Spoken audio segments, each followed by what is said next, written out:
Good morning, guys. My name is Jason. I'm the founder of Distress Loan Advisors. If you want to schedule time with me, there is a link below. Today's update is on the EIDL loans. Nothing tremendously new, just wanted to give some updates about things that I'm hearing, stuff that I'm reading, articles that I found, information regarding EIDL loans that might be interesting to you.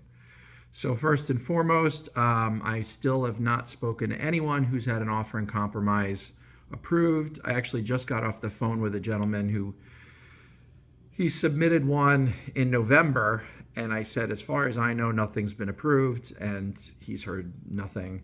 In his case, it was a little interesting in that his business is still open. So I told him even with regular SBA loans, the business being open is generally a non-starter.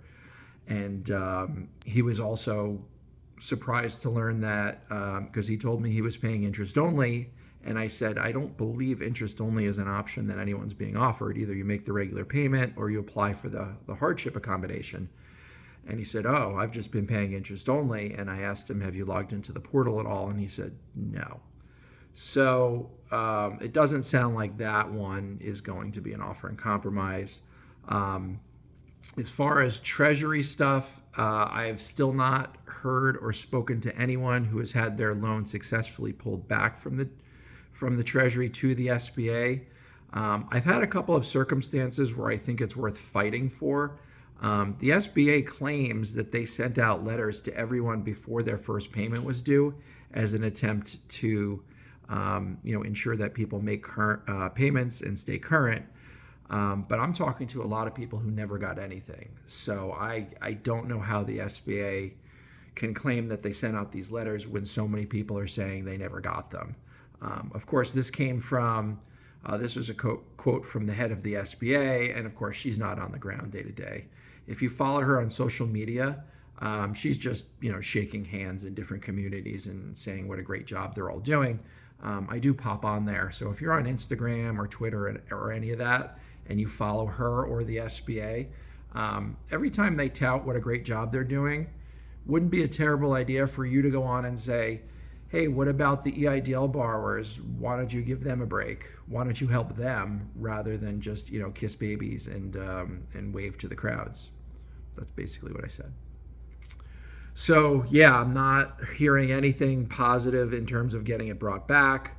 And then the latest update is they just came out with the latest numbers about charge-offs in the SBA loan program.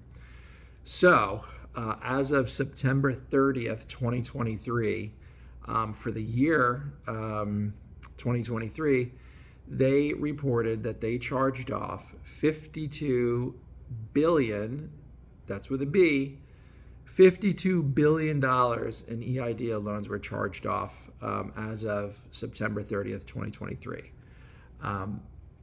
Based on the outstanding principal balances, that represents about 17% of the overall EIDL loan program. And if you don't have experience in commercial lending, and I'm assuming most of you don't, that is a tremendously high charge-off number. Usually when we would have meetings quarterly when I worked for a lender, usually they would have a reserve for loan losses, and usually their reserve number would be about 1%. And so a charge-off rate of 17% is unbelievably high, and that means the default rate is significantly higher than that. I think the last figure I saw was like 37% were delinquent. But just to go back to the charge-off number, there were $390 billion in these loans given. And so we're basically less than 2 years into the repayment period. And already, if you add last year, I think it was like 50 million. They hadn't charged off a lot. But basically, we're approaching 20%. And don't forget, that was as of September 30th, which means it's been another, 5 months? October, November, December, January. 4 months. So that number at this point probably is over $20 billion. Sorry, over $52 billion, which means that they've charged off probably something approaching 20%. So one out of every $5 that was lent out is already gone, poof, vanished into the wind. And we're less than 2 years into this program. There's another 28 to go. So what do you think is going to happen here? I'm hoping that as these numbers continue to just be absolutely brutal and hopefully embarrassing for the SBA, that somebody in a position of authority looks at this and says, SBA, you need to do a better job in recovering these funds. And it doesn't mean that they just have to give away the store and give anybody the terms that they're asking for. But what I am saying is, when you've got borrowers who come to you and say, I would like to be able to pay something, I can't afford the whole amount, that the SBA should be willing to work with them. And in the event that a business closes, they should really be considering the offer in compromise. And I know if you've watched this before, I've been beating this drum forever, but it really is true, because the collection tools that the Treasury has are not sufficient that they're going to really generate huge amounts of recovery for the SBA. And I have this conversation with people every day. They just don't, because they're not suing people and getting judgments, which means that you can't go after real estate.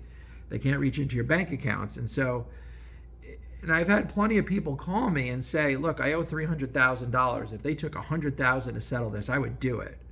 And meanwhile, the SBA is not willing to consider an offer in compromise. And if it goes to the Treasury, they're not settling for $100,000 out of $300,000. And so there's this gap, this void, this opportunity that the SBA has to recover a lot more money and really minimize their losses here.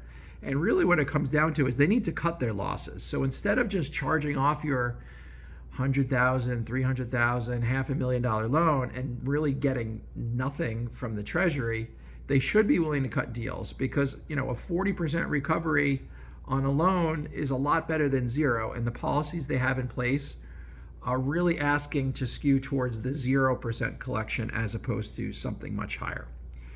So that's it. They've charged off $52 billion.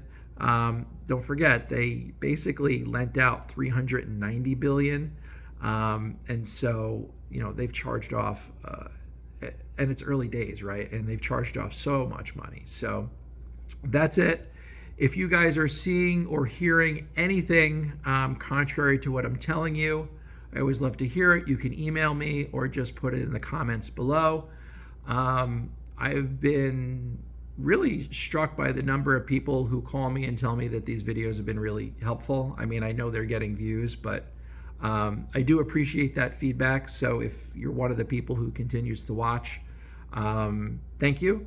And, if I understand not everybody's going to schedule time with me or, hire me for an offer in compromise, but if there is value that I'm providing to you and you want to help me in some way, but you can't afford a purchase, one way to do that would be to share my videos.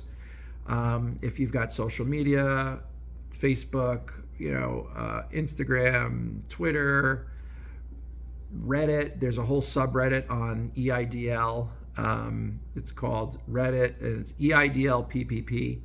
And so, the more that it's shared, the more people are going to come, and it's obviously helpful to me because I get clients, but it also, the more people I hear from, the more I can share that information with you guys. So thanks for checking in. We'll see you on the next one.